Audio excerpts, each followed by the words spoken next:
We turn now to the war in Ukraine and new reaction to the controversial decision by the Biden administration to send cluster munitions to Kyiv. ABC's James Longman is on the ground in Lviv with more on this development. James, good morning. Good morning, Whit. Ukraine marks 500 days of war today, 500 days of trying to repel Russian attack with a lot of help from Western weapons. But now the United States is making its most controversial pledge yet: cluster munitions. Ukraine enters its 500th day at war this morning with a new American promise: the supply of cluster munitions. It was a very difficult decision on my part, the running out of that ammunition. It's a controversial move. Cluster munitions are banned in more than 120 countries, including some key NATO allies.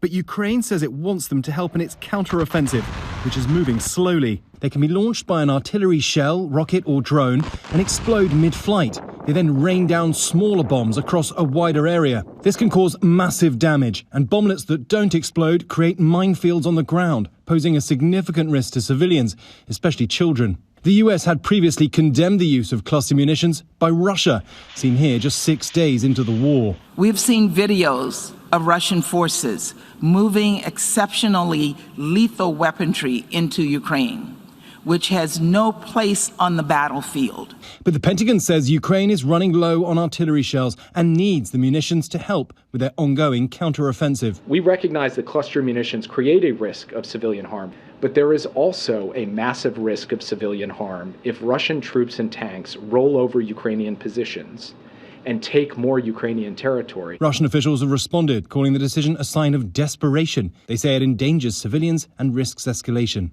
And in the skies over Syria, another run-in between the US and Russia. For the third day in a row, Russian fighter jets have harassed US drones. In a statement, US officials say the jets flying at close distance caused the drones to avoid unsafe situations. Now, the United Nations estimates that more than 9,000 civilians have died since Russia invaded, among them more than 500 children. That is more than one child for every day that this war has gone on, and the true numbers are likely higher.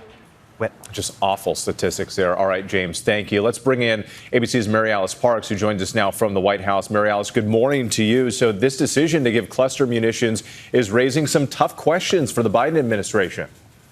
Wait, exactly. This is a highly controversial move. You heard the president there admit that this was a difficult decision, that he had to be convinced to make it. But he said ultimately it was the recommendation from the Department of Defense and that he consulted allies on it.